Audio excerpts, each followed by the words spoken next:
شازیہ ایک 40 سالہ شادی شدہ خاتون تھی۔ اس کا شوہر کپڑے کی ایک فیکٹری میں کام کرتا تھا۔ ایک دن اور ایک ہفتہ رات کی ڈیوٹی کرتا۔ شازیہ کے 3 بچے تھے۔ وہ تینوں ہی آپریشن سے پیدا ہوئے تھے، جس کی وجہ سے اکثر اس کی کمر میں درد رہتا تھا۔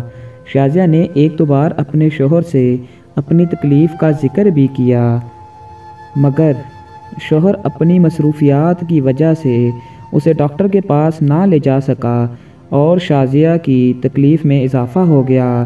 اور اس وقت اس کے خاوند کام پر تھا اور بچے بھی چھوٹے تھے، اور گھر میں کوئی ایسا شخص موجود نہیں تھا جو شازیہ کو ہسپتال لے کر جاتا۔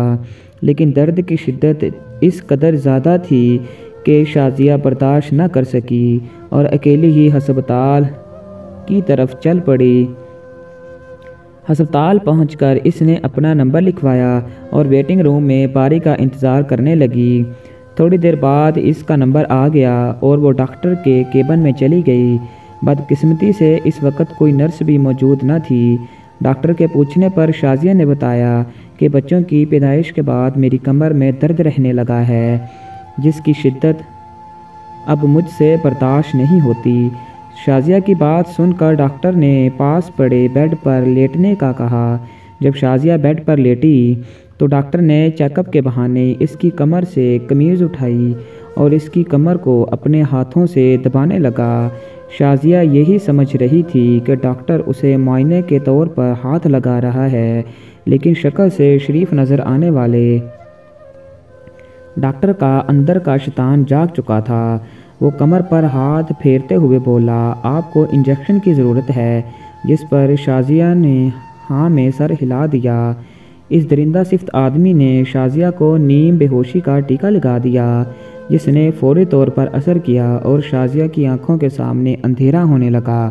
جب شیطان کو اس بات کا یقین ہو گیا کہ شازیہ اپنے ہوش و حواس کھو بیٹھی ہے، تو وہ اسے اپنی جنسی ہوس کا نشانہ بنانے لگا۔ تھوڑی دیر تک تو اسے ہوش تھا، مگر پھر وہ مکمل بے ہوش ہو گئی۔ جب شازیہ کو ہوش آیا تو اس کا خاوند اس کے پاس کھڑا تھا۔ ہوش آتے ہی شازیہ نے اپنے خاوند کا ہاتھ پکڑا۔ وہ کہنے لگا، شازیہ فکر کی کوئی بات نہیں، اللہ کا شکر ہے تمہاری جان بچ گئی۔ ڈاکٹر نے بتایا ہے کہ تمہیں کوئی دماغی دورہ پڑا تھا، جس کی وجہ سے تم بے ہوش ہو گئی تھی۔ شازیہ کی آنکھوں میں آنسو تھے، مگر وہ اپنے شوہر کو کچھ نہ بتا سکی اور طبیعت ٹھیک ہونے پر اس کا خاوند اسے گھر لے آیا۔ پیارے دوستو، ہمارا مقصد ڈاکٹروں پر تنقید کرنا ہرگز نہیں۔ جس طرح 5 انگلیاں برابر نہیں ہوتی، اسی طرح سب ڈاکٹر ایک جیسے نہیں ہوتے۔